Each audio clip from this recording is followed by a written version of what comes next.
Hey everyone, welcome back to the final episode of Resident Evil Revelations. I'm actually re-recording this like way after the playthrough I did initially because I lost the footage. So hopefully I don't feel like too much of a different like mood. Previously on Resident Evil Revelations. Yeah. Come clean with us, O'Brien. Don't leave anything out. Everything is in perfect order. Enjoy the rest of the celebration on the Queen Dido, Norman. Raymond realized that Morgan was not who he seemed. So we set this trap together. The whole Veltro revival act. The mountain hideout, and the coordination of the ships. All to put heat on Morgan? But I haven't given up yet. They've left us with an ace in the hole. Got to turn the subtitles back on. Oh man, why do I always do that? I always shoot myself in the foot this way. But yeah, friendly reminder, I love the music in this game. Like this game's entire soundtrack is really good. The final queen. Yes, Queen Dido. She's been resting on the ocean floor since that day. Which means we'll find her. The Terra Grigia. Exactly. We have a responsibility to see this mission through. O'Brien out. Alright guys. We're gonna be coming up on the final boss pretty soon. Get ready. It's gonna be epic. But first, the plot. FBC, everybody freeze! Out! Put your heads in the air!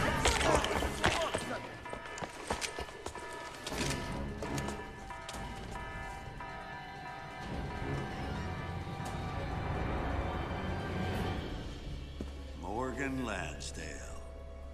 We're taking this show over. The BSAA is hereby under the direct supervision of the FBC. Clive R. O'Brien, you are under arrest for collaborating with the terrorist organization Veltro. Dick move, Morgan. Chris, chill. You're our only hope. Well, you're putting your trust in the two best people for the job. Dynamic There duo. it is. Remains of Terra Grigia. And the Queen Dido. Approaching drop-off point.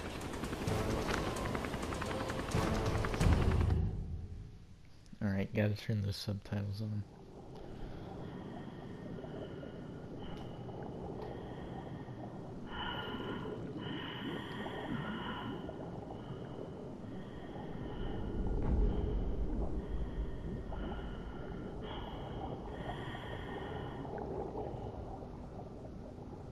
That's the Queen Dido.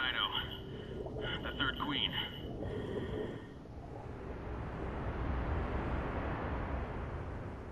This one's a little worse for wear. I mean, both of the other ones have been exploded, so it's actually probably the best of the three at this point. Alright. Before I do that, before I turn the thing, gotta turn the subtitles back on. That's not where the subtitles are. Is it in audio? No. I never remember where the subtitles are in game settings because it's always in a different spot. They never just put them in the same spot. Alright. This is rusty. It's crusty. It's got barnacles all over it. Not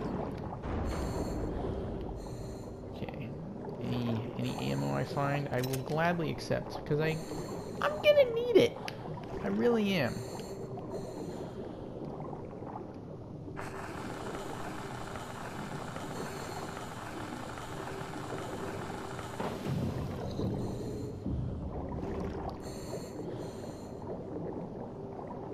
It's rather quiet.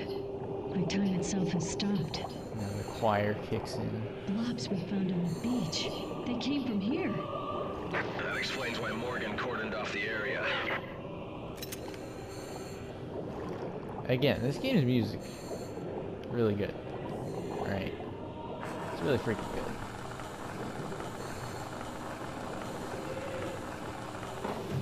It's honestly one of my favorite parts of this whole game. Soundtrack is just really good.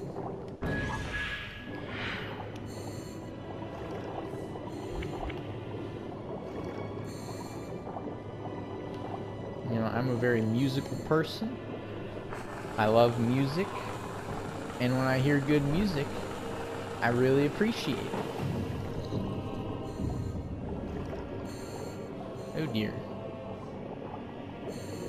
That looks painful.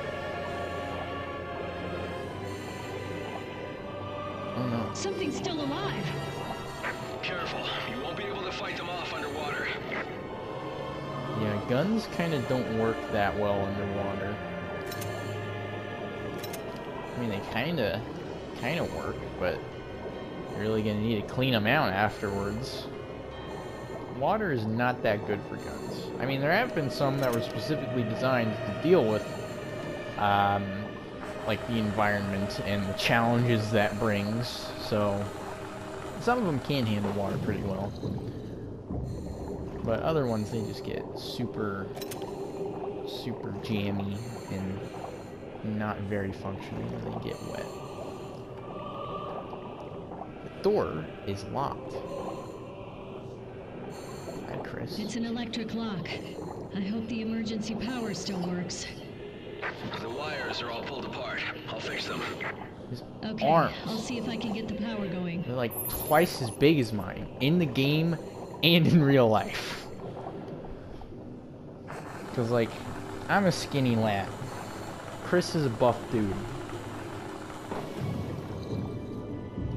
I'm actually going to be Chris for Halloween this year. I got a special vest.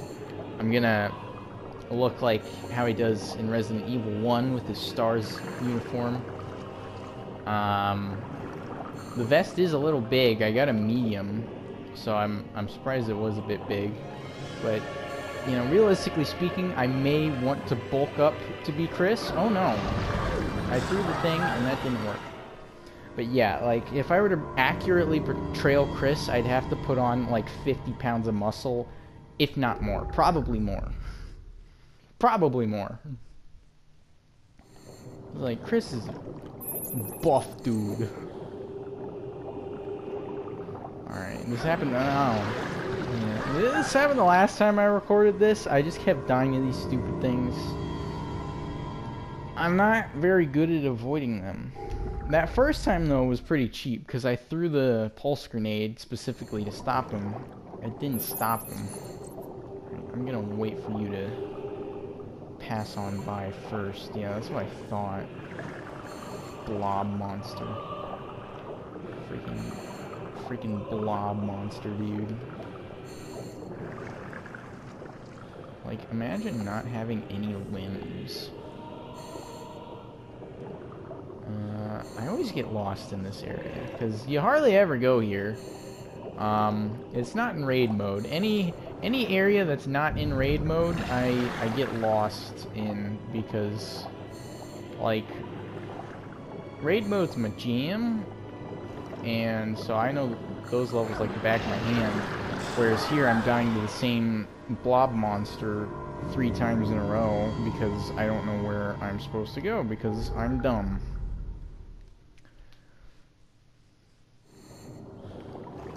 Okay, so I go in through here.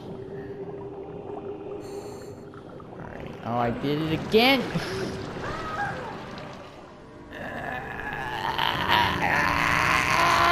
I'm gonna die to these guys more than the final boss, I swear. Final boss? No problem for me, guys. Again, I've played raid mode, and you fight final boss in raid mode. You don't fight underwater blobs in raid mode. So I don't have any of that practice. You need practice. Alright? It's hard to just naturally be good at things. And while I do become good at things rather quickly, I'm a fast learner, If I don't have any experience, then I'm not very good. It do be kind of like that sometimes. Alright, I'm gonna need all this ammo, because I'm gonna fight him like a man, alright? I'm not gonna use any rocket launchers. Hashtag no rocket launcher challenge. Jill, the door's open. Okay, on my way back. Good timing, Chris. Okay, I know where I need to go. It's just a matter of getting there. Okay. Ah! Take that, blob monster. That was close. Yeah, it was a lot closer those other 5 times where I actually died. Okay, let's move in. Alright. Ladies first, I guess. I'm the lady. I'm a freaking woman, dude. What's up with that, dude?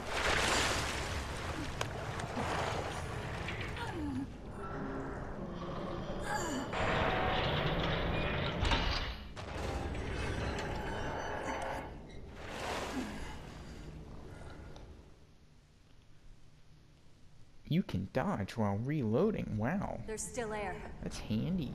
I already knew that.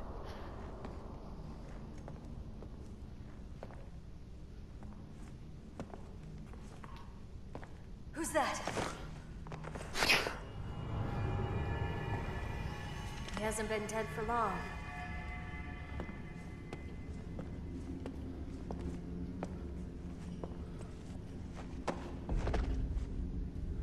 He's FBC. There's something in his hand.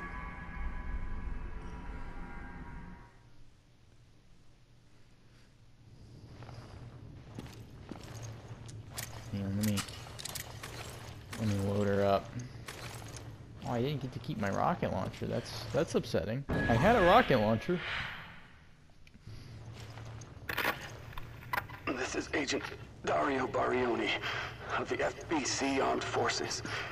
The time is 1948. I request that this recorder be handed over to General Lansdale. If found by the next team, everyone on my team is dead. Killed by the devil himself. We were unable to retrieve the video log. Our mission has failed. Veltro, they weren't sitting around waiting for death to come to them. When the FBC arrived, they were waiting for us. Even though Terra Grigio was a year ago. Thoughts of revenge kept them alive. Oh my. I'm pretty sure I mentioned this in the first recording, but I think that guy who left the message, I think he's voiced by the same guy who voices Hunk. If I remember his name correctly, it's like Keith Silverstein or Silverman. I know it's Keith Silver something, but yeah, I am pretty sure it's the same guy because he's got that cool sounding voice. Oh my. Oh, Gilberto Leon. His love for his wife was matched only by his love for Veltro. R.I.P. Oh dear, that's... I don't think I'd love an organization as much as I would love my wife. I mean, I don't have a wife yet, but I feel like my love for her would kind of go over anything else. Ugolini Baronio. Not only loyal to Veltro, but also a loyal friend. Oh dear. Ikrim Ataizi. This one was of strong will. He almost fought off his mutation. Wow. A bunch of martyrs to their cause. I don't think I've actually ever investigated these before. Kafer Tokish. A martyr who died for the Veltro cause. Oh, well, just like Chris said. Very perceptive, Chris. I'm probably butchering all of these names, but you know what, oh wait, we already know about Gilberto.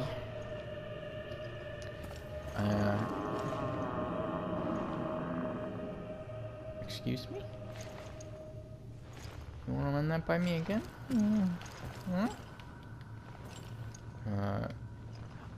Hashim Kadar. I will always serve the cause, even if I am no longer myself. Oh, that's not. Lydia Leon? May your children grow up in a world not corrupted by lies and deceit. Oh, that one I agree with. You know, lies and deceit are pretty bad. I don't think I've read this early either. Like, ever. All the times I've played this game. Okay, Dante Alighieri l'ultima commedia. I know I didn't pronounce that right. The only thing I know for a fact that I pronounced correctly is Dante, because that's a name. A passage has been underlined. How the rain maketh them like unto dogs. One side they make a shelter for the other, oft turn themselves the wretched reprobates. Dante Alighieri Inferno Canto 6. There is something written at the edge of the page in sloppy handwriting. Those who offer their lives to the doctrine forever walk the path with the great Jack Norman. Oh yeah, that's. I don't think I have read that before, ever. And again, the first time I played this game would have been like around the time it first came out on the DS. Like 8 freaking years ago? I don't know. It makes me feel old. Because I was not, like, I mean, I was a child when this game came out, but I was a pretty well-developed child at that point. I would have been like 10, I guess. And that was a long time ago.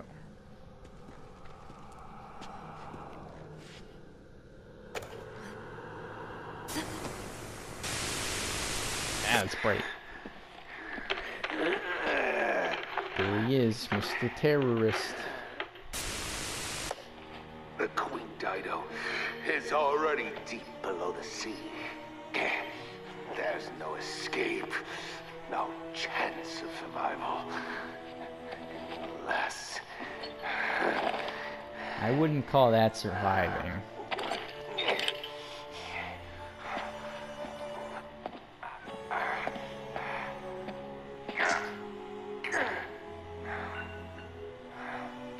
He's gone full-blown crazy mode. Veltro, in honor of thy name, we accept our wrongdoing and transmute our flesh in remembrance of our sins.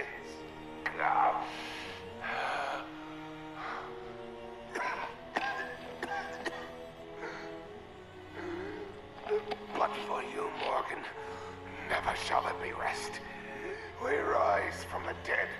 A spirit, callous and immutable force.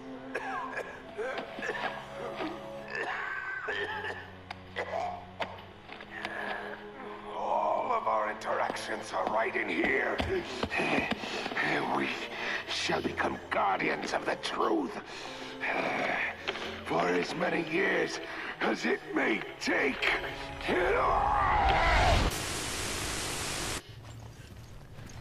That's not good. Jack Norman was the head of Veltro. And he has the video we can use to nail Lansdale. Wow, Chris, you talked without your mouth moving at all. That's impressive. Okay. Again, I'm gonna need all this stuff that I'm grabbing. Oh, damage 5. That's a big one. I got a lot of custom parts. Alright, let me, I'm definitely gonna want this, and I'm definitely gonna want that on that, and I'm also gonna want that on there as well. Alright, long magazine would be nice.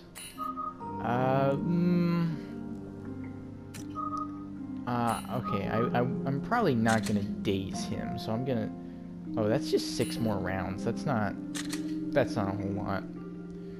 I have the reload speed on there too, so that shouldn't be that much of a problem. I don't think I'll actually be able to land that on him,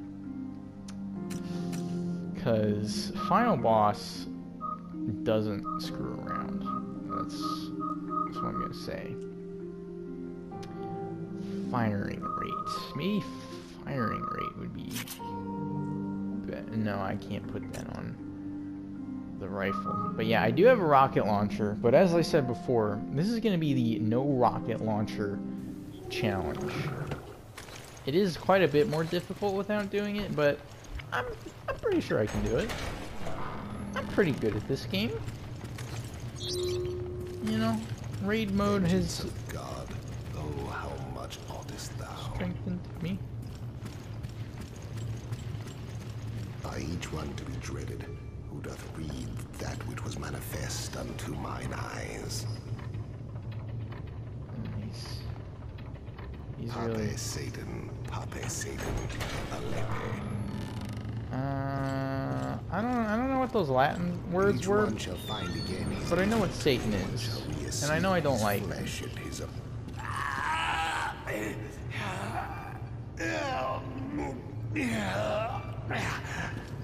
You doing alright there? Morgan Lansdale. How dare you cross Veltro? I'm not Morgan. I think he's losing it. Morgan, this is what you seek, is it not? Indeed, this little machine contains the truth. Oh, the truth needed to bring down your entire charade.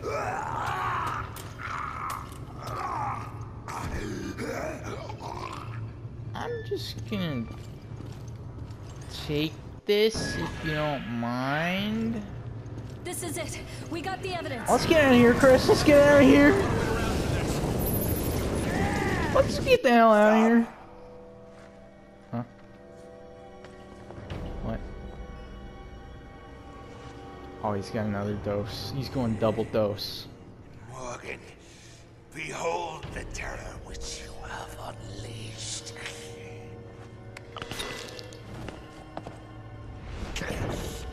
Did he just bite into that?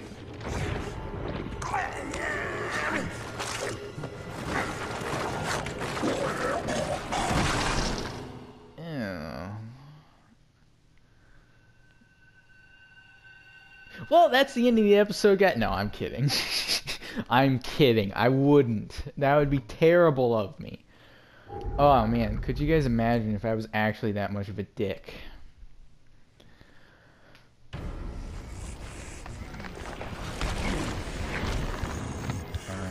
He's a tyrant. He's now a tyrant. Norman, stop! Morgan isn't here! It's no use. He's gone over the edge. I don't think we can talk him out of this one, Chris.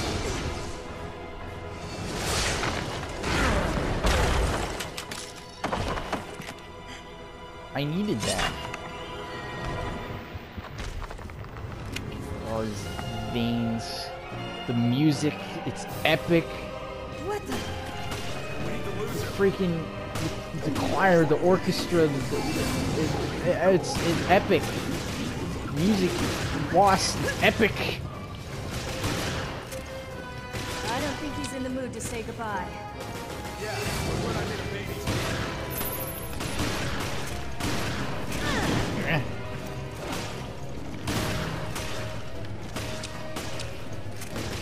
Alright. I know your tricks. You can't fool me. I can't Have see fun now. with this.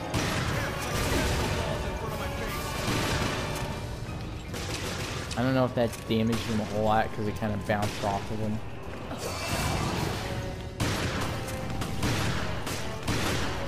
Oh, he's second phase. Second phase, guys. There's 3 of them. He's at number 2. Oh, that was close. Revenge has consumed him.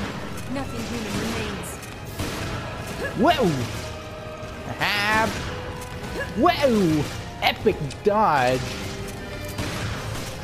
He gets mad when you get to his back frame. keep your head in the game. Only one of them. That's his weak spot.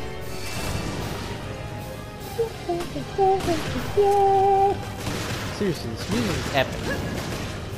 Like my dodges, it is epic. Blech. Blech. Ah, okay, can't get them all.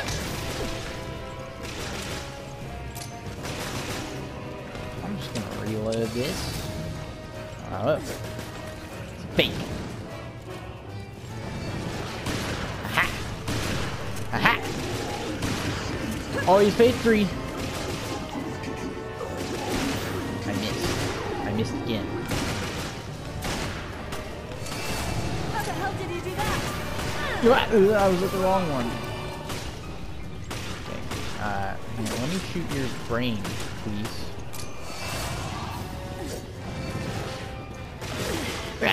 Okay. I'm not good at dodging with phase 3. I kind of just shoot him. Like this.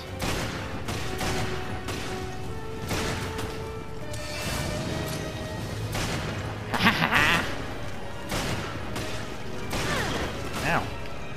That wasn't even his attack, he just ran into me and it hurt because he's this freaking massive hulking monster of disgusting. What is he, immortal? Sure feels like it. Don't get distracted. Okay. His brain is red. Haha! I did it! Alright. Let's go, guys. Let's freaking go. First try, no rocket launcher.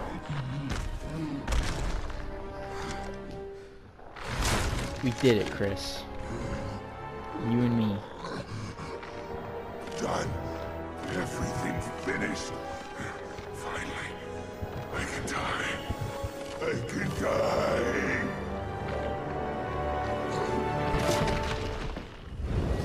I mean, if I looked like that, I'd want to die too. Just saying.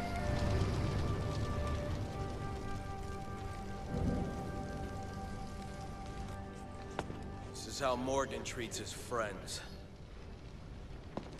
Yeah, and where is enemies? I hope he finds more comfort in death than he did in life.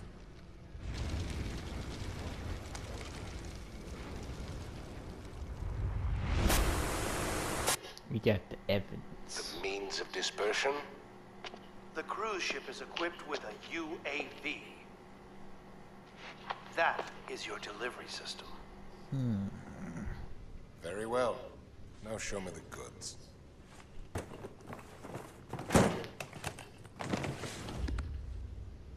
Bonafide T-Abyss. No vaccine.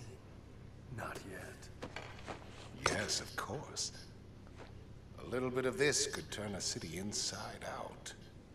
I think we're done. I'll be on my way. Who would have thought, yes?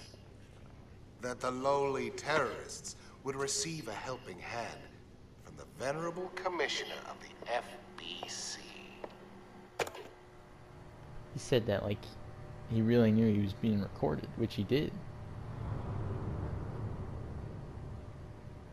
Huh. Huh. Frick you guys. As you can see, it's not likely you'll be wriggling out of this one. I seem Irrefutable to have evidence. underestimated the BSAA.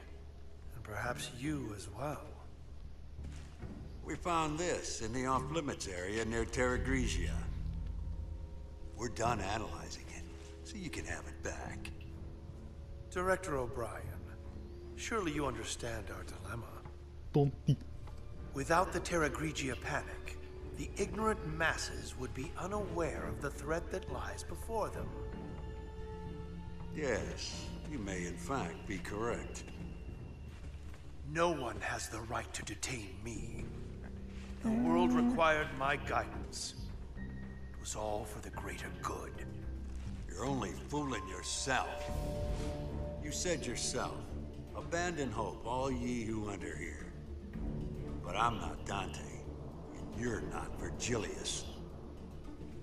Morgan Lansdale, you are hereby relieved of your position as FBC Commissioner. And I'm placing you under arrest on suspicion of conspiring with Veltro in the planning and execution of the Terra Grigia panic. With all due respect, Director O'Brien, The BSAA is making a huge mistake. I feel like you could have just issued a warning about this kind of thing and be like, heard that before. Hey, zombies, pretty bad, right? I mean, fear-mongering isn't that hard. And just point to Raccoon City and be like, hey, remember that? How terrible that was? Millions of people died. Yeah, me too.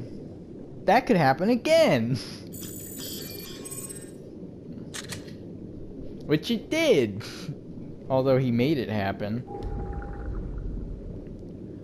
Yeah. At the very least, people learned that after the second horrible virus outbreak that maybe they should start taking it a bit more seriously. Alrighty. Well, that's the end of the game. I mean, there's going to be some more cutscenes in the credits, but we did it, lads. We can finally reveal what happened at Terra Grigia. Yeah, but the cost was high. The BSAA will have to be overhauled. The storm is gone now. But how long will it last? I'm gonna let you guys in on a little secret, not very. After Maury Lansdale's arrest, the FBC was dissolved, with the majority of its agents and resources transferred to the BSAA. The BSAA would then be reformed into an anti-bioterrorism organization under the auspices of the United Nations.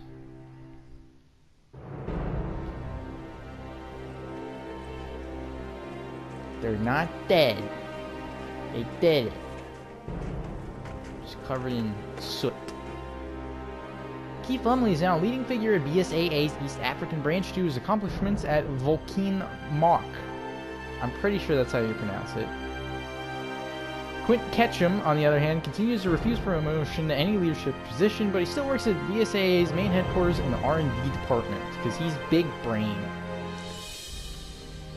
Parker. He's okay.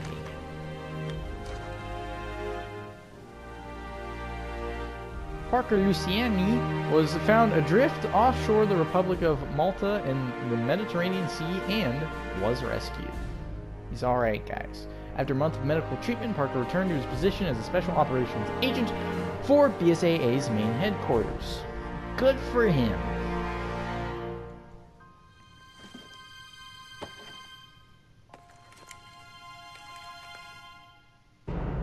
Clive R. O'Brien decided to take responsibility for his actions and step down from his position as head of the BSAA.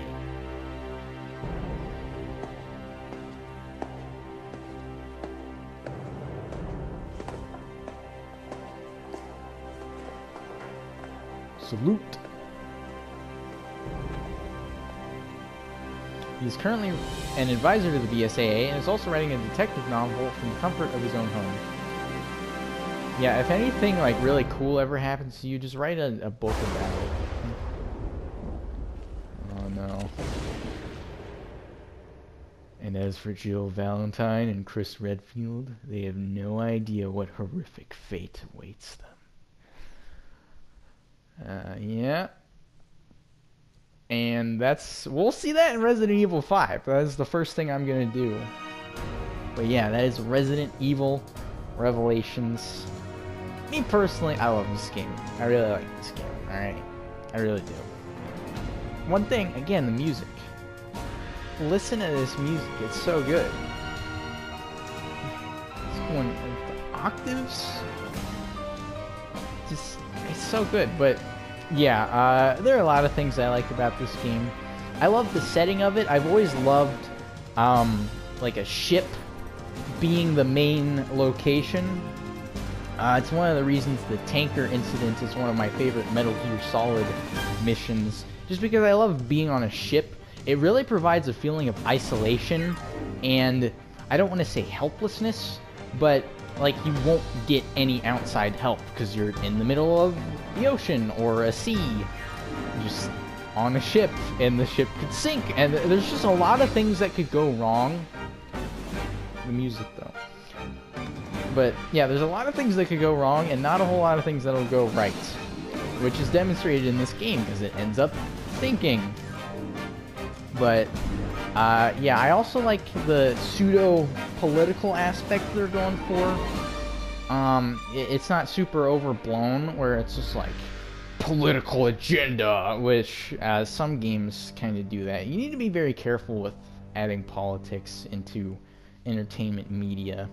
But I think this game does it well, because the idea of some of the higher-ups using an example, a forced example, to push their agenda, that makes sense. And, you know, I don't have a whole lot of trust for the higher-ups, because, I mean, I don't know, they have a lot of money and a lot of power, and you can do a lot with those. And yeah, I have my reasons. I won't get into them, but I do have my reasons. It's not just a general mistrust. Well, I guess they've earned my distrust from very many things happening. But yeah, also the gameplay, just the general gameplay, it's very fun. You know, controls feel rather smooth. This is the first Resident Evil game of my knowledge to have the ability to move while reloading and aiming and stuff. I think Resident Evil 6 may have come out like a few months before or after this game. If it's after, though, then this is legitimately the first Resident Evil game that gives you those smooth controls. Okay, wait, the music though. I love this part.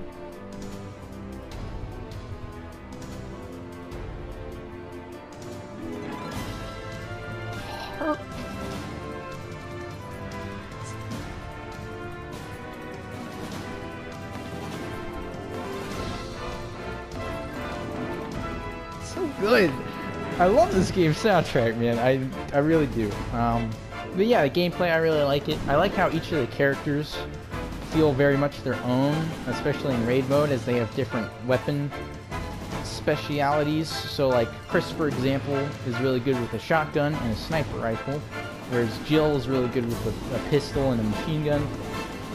It encourages you to make like your own loadouts and experiment with different weapons and different weapon types, as they all have their differing strengths and weaknesses. Oh yeah, there's this last cutscene. But I do like that format more than just in Mercenaries, where each character is just given a loadout that you don't have any control over. I like the customizability of that. Almost too easy, wasn't it? The company let them take Morgan out with the trash. Tough world. You filed a report on this. By the way, why save Parker? I have my reasons. He's my bro. The BSAA isn't as useless as I thought. Things could really heat up. Indeed. The fun's just getting started.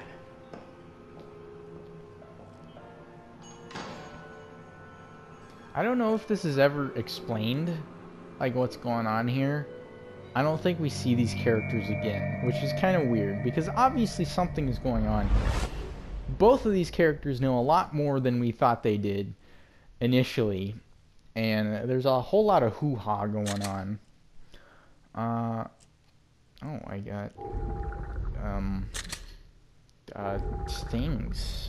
I got things to use. Oh yeah.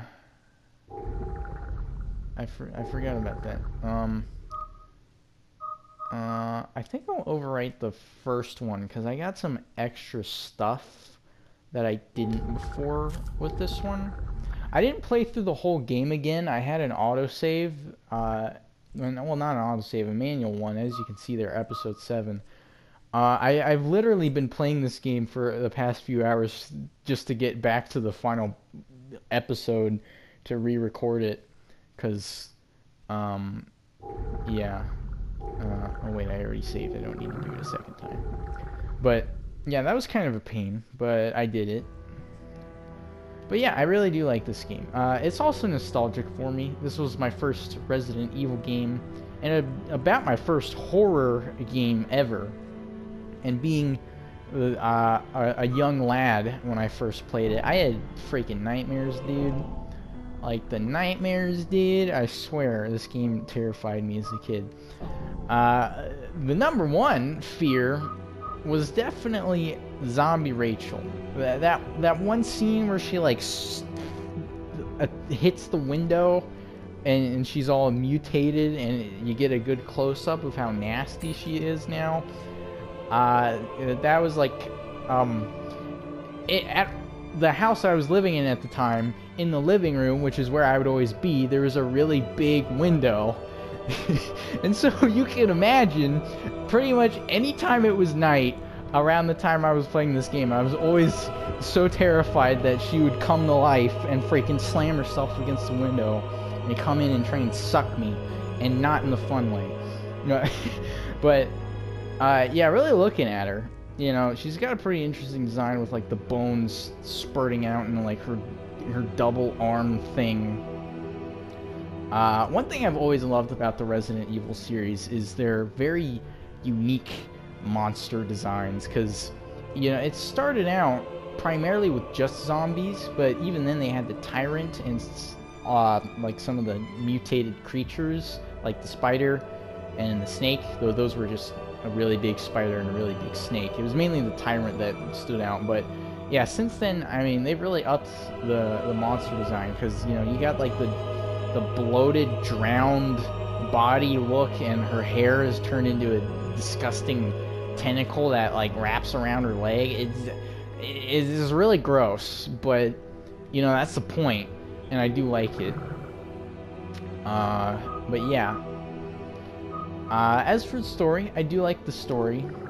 Like I said before, with the pseudo-political thing going on. And again, the setting, I do like. And the gameplay. The gameplay, though, definitely shines in raid mode, because raid mode is very much a combat-oriented mode. It's not like Mercenaries, where you're put into an arena with a limited amount of time to kill as many enemies as possible. You're basically put into a stage where you go through a set location from the story mode, any of the locations, and there's a set number of enemies, and you get more points the more you kill and like the less damage you take. And again, with this game's pretty smooth feeling gameplay for the Resident Evil series, it's very fun. And like I said, the different characters give you different strengths and stuff, like with Chris here, the shotgun and rifle, and Jill, the handgun and machine gun, and then you got Hunk, my man's, with the Magnum and Machine Gun 4, and the Shadow Dancer, which makes it easier to dodge, and that's really handy. Yeah, it's really fun to like try and make different loadouts, like I said before, because characters' different outfits also give them different strengths as well, so it's just a whole lot of fun to mess around with. I think it's also online compatible. So if your friend has this game, you can hit up your friend and be like, hey, let's blast some zombies, and then, you know, have some fun with your buds. And that's always cool. And also with strangers, which I don't usually do a whole lot of playing with strangers, but, you know, it is there. It is an option. I'm sure it would be helpful, because I don't think they up the difficulty with another person, but I don't know. Like I said, I've never actually done it. But, yeah. This game, you know, it holds a special place in my heart for being my introduction to the Resident Evil series, which it took a long time for me to get back into it, because I played this game, like I said, when it first came out about 8 years ago, and it took 8 years for me to finally be like, hey, I really liked that game, maybe I should play the others in the series. And now I have a lot of the Resident Evil games, and I very much enjoyed all of the ones that I've played. I'd say my favorites, maybe I should save that for after my Resident Evil 5 playthrough, because that'll be my last one. So you're gonna have to wait until my 5 playthrough to get my thoughts on the whole series. So yeah, but this game in particular, you know, I really do like it. And again, the soundtrack, I know I've pointed that out several times in this episode alone, but I just, like, listen to that piano and then the strings that are trembling. It just, Just listen.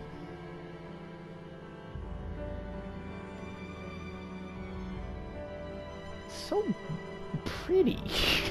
Like, the menu music is so pretty. Yeah. But I think that'll do it for this episode. So in the next Resident Evil thing I will be playing, it's going to be 5, and it's going to be the little prequel mission where Chris and Jill go to that mansion. That's what the whole plan was, with this being the second to last game, as this ends right as that little prequel mission starts off. And so that's just a really neat segue from one game to the other, because it's literally the same exact mission, the same thing, and it's a very direct continuation, which is what I like about it. I think that's the only instance of a direct continuation in a Resident Evil game. Because most of them have quite a few years in between the sequels, or they star different characters and tell a different story. I mean, they all tell different stories, but, you know, if you have the same characters, obviously it's going to be a bit of a continuation, regardless of the situation that they're in, because, you know, it's just... you see them experience things, and it adds to their character and all that. But anyways, I've talked long enough. I hope you guys had a lot of fun. I did too. I kind of kicked the final boss's ass. I mean, I'm not gonna brag or anything, but again, it's raid mode. I've played raid mode too much, as you can see there. Almost 300 hours. Yeah, a lot of that was grinding for weapons and S ranks, because in order to unlock Hunk, you actually have to get an S rank on every single damn mission, and that was a pain in the ass. But man, was it worth it, because he's totally my second favorite character to play as. I mean, Chris is my man. He's the main man, but Hunk, he's really cool too. But yeah, a lot of that time was just grinding for weapons. But I do just hop into this a lot, because it's I love modes like this that are so easy to jump into, because without a story, there's no commitment, and so it's super easy to just pick up and play when you're kind of bored and you don't know what to do, and you're like, hey, how about I blast some zombies as any of my favorite Resident Evil characters? Because all my favorites, well, not all my favorites, but my 3 favorites, Chris, Hunk, and Jill, they're my 3 favorite Resident Evil characters. They're all in this game, and this is the only Resident Evil game, as far as I know, where all 3 of them are in it. So that's also really cool. But yeah, I'm gonna stop talking for real. I hope you guys enjoyed, and I hope you're looking forward to my Resident Evil 5 playthrough, which is going to be the last Resident Evil game that I am going to be playing. I don't have any others, and I don't have too much desire to get the others, because I don't know, I feel like 5 is a good ending point for the series. I know it continues on afterwards, but 5 really feels like the end of Chris and Jill's journey, and they're them being, you know, my 2 favorite of the main characters, because Hunk is just kind of a cool side character. But with Chris and Jill, it really feels like their story ends there. And again, I know there's more afterwards, but 5 is just such a good ending point, and I feel like all the games afterwards kind of, they don't have that same feel. You know, 6 went full Michael Bay, and I'm not a huge fan of it. I mean, I don't think it's the worst game ever, but it's not up there. And then 7 and soon to be 8, they don't really feel kind of Resident Evil-y to me. I definitely still think they're good games, but I don't know. There's just something about them that doesn't inspire the same feeling that the original games do. And on their own right, they are very good games. I mean, I'm not saying I dislike them. I do like those games, but they don't feel like a part of the same universe. They feel very disconnected, I guess. That's the best way I can put it. From the gameplay change, a big lack of returning characters outside of Chris being like, hey, I'm Chris, I'm gonna get you out of here, and then that's it. He'll definitely have a bigger role in 8, which that's not out yet. And I'm interested to see that, but you know, like the Resident Evil games, whenever they bring in new characters, they always have either another character that we've seen before to make us feel comfortable, or a character that is in some direct or indirect relation to another character. And that's always a really good way to introduce new characters to a series, is if they know in some way one of the original characters, because it makes us feel like we kind of know them by extension. Because, you know, Resident Evil 2, it brings you all new protagonists, but one of them is Chris's sister, so that immediately makes us feel comfortable with her, because it's like, again, a sense of familiarity, as we kind of have, you know, we've established what we know about Chris and all that, and so like, this is a sister. And then, you know, they have the pure new protagonist of Leon, who in his own right became a lot of people's favorite character. And, you know, I don't disagree with that. You can have whatever favorite character you want. I mean, it's all up to you. But yeah, I actually need to stop talking now. I have a tendency to do that. I say I'm gonna stop talking, and then I think of something else to say that is pertinent to what I'm talking about, and then I continue talking for another like 10 minutes. So for real this time, I'm gonna end the video. So yeah, I hope you guys had a good time. I did. I like this game. I feel like it's underrated. And yeah, I'll see you in Resident Evil 5, which I've already recorded half of that, actually, because again, I'm recording this way later, so it's kind of a weird position to be in. But yeah, I'll see you guys next time.